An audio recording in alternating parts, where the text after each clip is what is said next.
you can solve this problem in two ways, but I think graphical method is the easiest way. So I have drawn the graph because I have explained to you graph, and you know how to solve the problem with using the graph. If I hit a statement card moves with uniform velocity of 40 meters per second, so I have written as 40 meters per second. The card moves with uniform velocity of 40 meters per second for 5 seconds. 5 seconds till 5 seconds it moves with uniform, and after that it comes to rest in next 10 seconds. Come to rest mean its velocity goes down. When it goes down 10 seconds, when after 10 seconds it comes to rest. Here is the rest means zero velocity. So when you add 10, here will be the 10 plus 5 15 seconds. So I have written here time in second, it is also seconds. So this is the graph. You can label it like O, A, B, C and D, whatever the name you can write, it's the C. So what you have to find out, he is asking you find out a deceleration first and then total distance traveled by the car.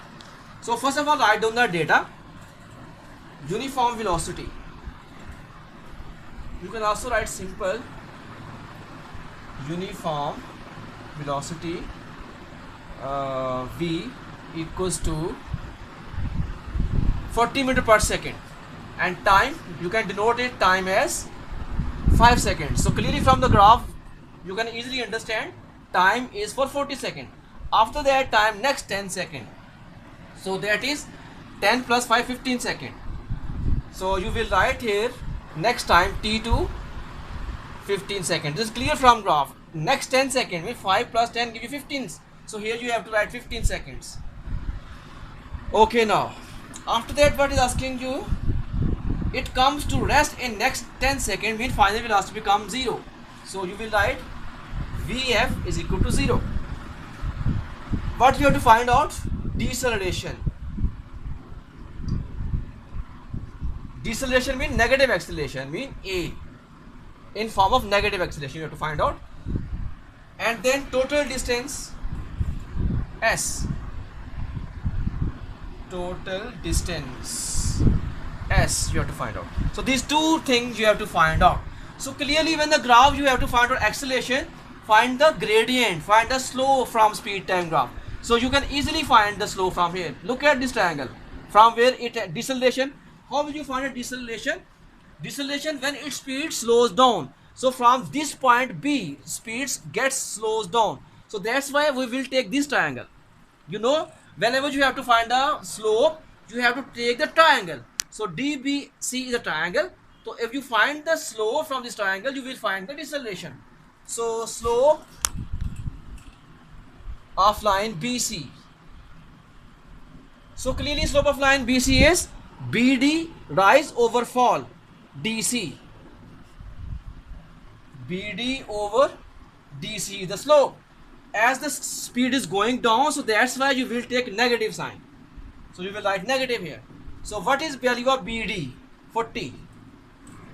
BD is 40 meter per second. And what is DC? DC is 10 with negative sign 10. So this is the slope and this is the acceleration, mean deceleration. 0 cancel with this 0. So A equals minus 4 meter per second square. So this is the deceleration, negative sign showing the deceleration. A mean acceleration, but when it is gets negative sign it is deceleration. So answer is complete of the part 1, deceleration. So I think it is very simple and easy to find the slope. Next we have to find a total distance. So clearly how to find the total distance from speed time graph. Notice down this is the trapezium. So find the area under the speed time graph. So I have found here area. I will write area of trapezium. Area of trapezium. I have written just the values. I think you can write the form of area of trapezium like half sum of parallel side, half height into sum of parallel side.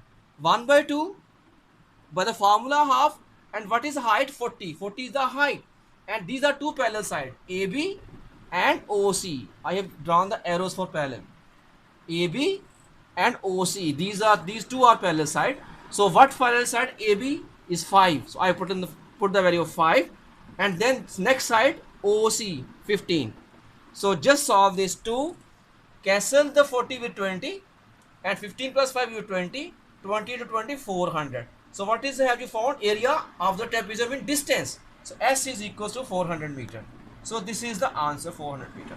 Okay student, I have written the direct value. I think I will write the formula so that you can't get confused.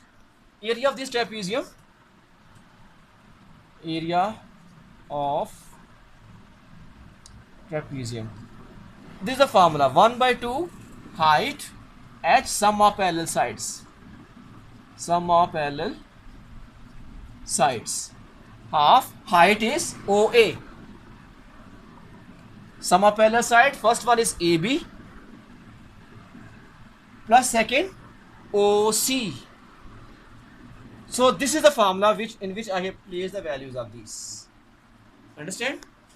Okay, now next we have to start next numerical 2.6. Okay, 2.6 problem. A train starts from rest. So whenever something starts from rest, it means its initial velocity is 0.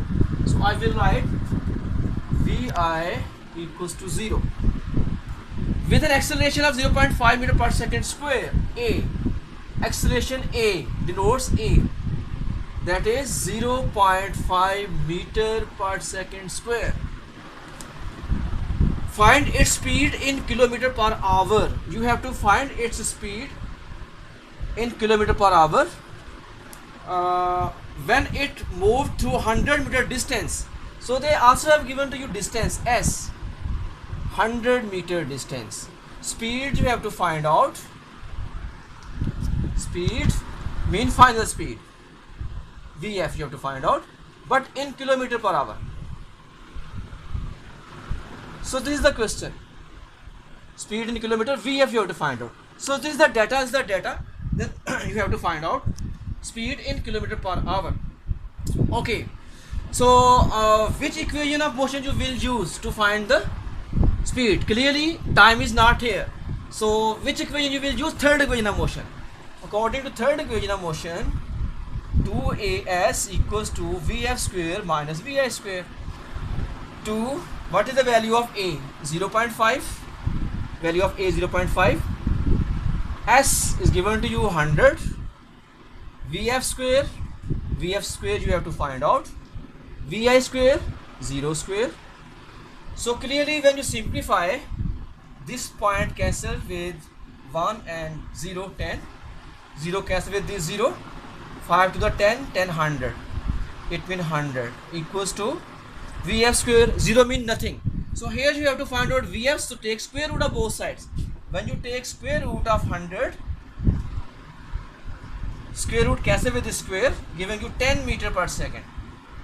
So 10 meter per second is the speed, but this speed is the not answer, because he has asked you to convert it in kilometer per hour. It is in meter per second. So how to convert in kilometer per hour?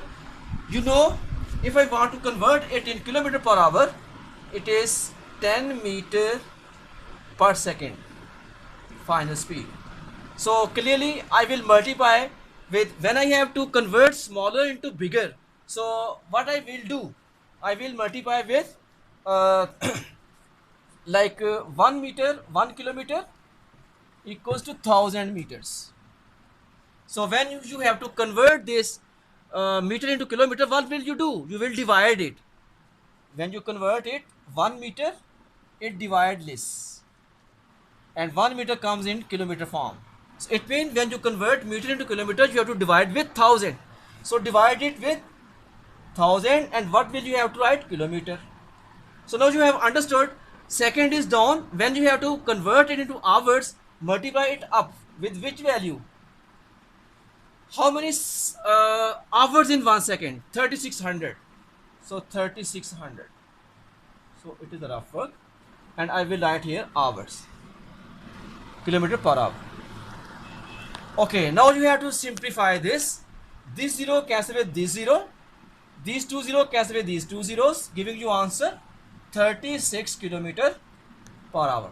So in this way you have converted this into kilometer per hour. I think the thing is clear to you from here.